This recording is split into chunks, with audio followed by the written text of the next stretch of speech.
Hello friends, मैं आपका दोस्त डॉक्टर सुनील कुमार और आप देख रहे हैं doctor Kumar education. Female sex health education में आज हम बात करेंगे कि why female not discharge during the sex. ऐसा क्यों है कि इंटीमेसी के दौरान या सेक्सुअल इंटरकोर्स के दौरान फीमेल डिस्चार्ज नहीं होती है और इसके क्या मायने हैं, इसके क्या मीनिंग है। बहुत सारे लोगों का ये मानना है कि भाई मेल और फीमेल का एक साथ डिस्चार्ज होना ही प्रोडक्शन के लिए रिस्पॉन्सिबल है।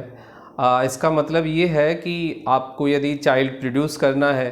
तो मेल और फीमेल दोनों का एक साथ डिस्चार्ज होना चाहिए, बट ऐसा नहीं है। साइंटिफिक वे से यदि हम देखें, क्लिनिकल साइंस और डेटा हमें ये बताता है कि मेल फीमेल दोनों एक साथ डिस्चार्ज हों, ऐसा ज़रूरी नहीं होता है। और 32% फीमेल्स मेल के साथ डिस्चार्ज नहीं होती हैं। इवन वो सेक्सुअल इंटरकोर्स के दौरान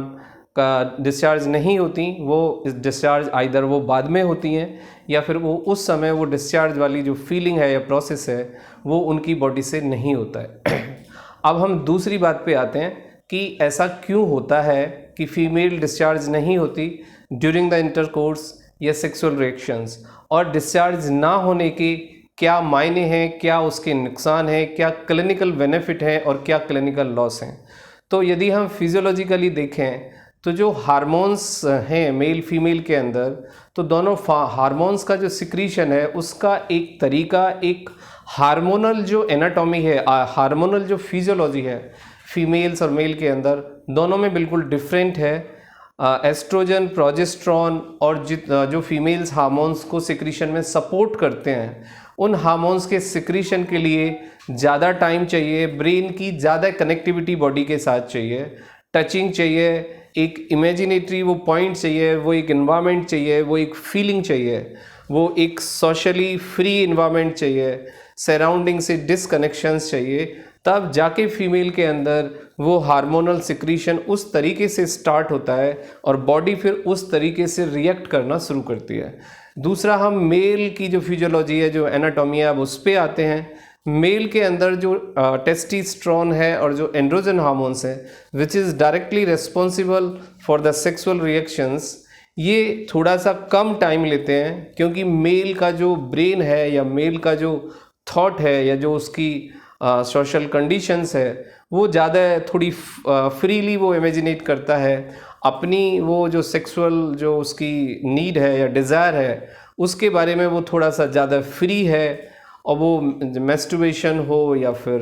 नाइट फॉल हो या फिर हैंड प्रैक्टिस हो या फिर पॉर्न के बारे में या उस मूवी के बारे में या उस तरह के लिटरेचर या उस तरह के टॉक्स के बारे में वो थोड़ा सा ज़्यादा इन्वॉल्व है, तो उससे भी हमारे हार्मोन्स के सिक्रीशन पे डायरेक्टली और इनडायरेक्टली फ़र्क पड़ता है। और हमारे फिर सेक्सुअल एनकाउंटर या सेक्सुअल इंटरकोर्स के दौरान हमारा जो डिस्चार्ज होना है, जो हार्मोन्स का सिक्रीशन है, जो हमारा इजेकुलेशन है, उसमें भी फ़र्क पड़ता है। ये डिफरेंट इसलिए है। पहली बात, ये टोटली साइंटिफिक है, बट कुछ फैक्टर, कुछ सोशल फैक्टर इसको बहुत ज़्यादा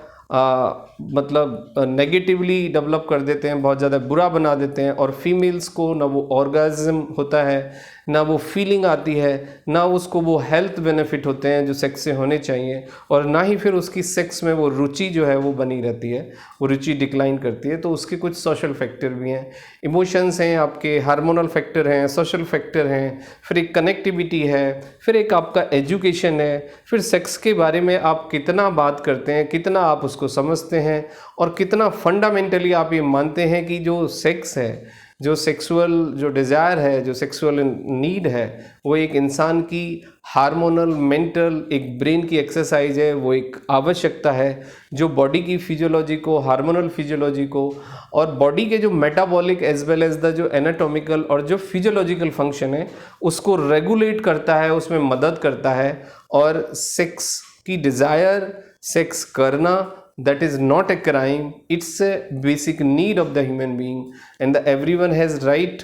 to understand the body and to suppress the body and to release yourself. तो वीडियो को पूरा देखें, चैनल को सब्सक्राइब करें। If you have any queries please write to us, you can WhatsApp message to us. Thank you very much and take care.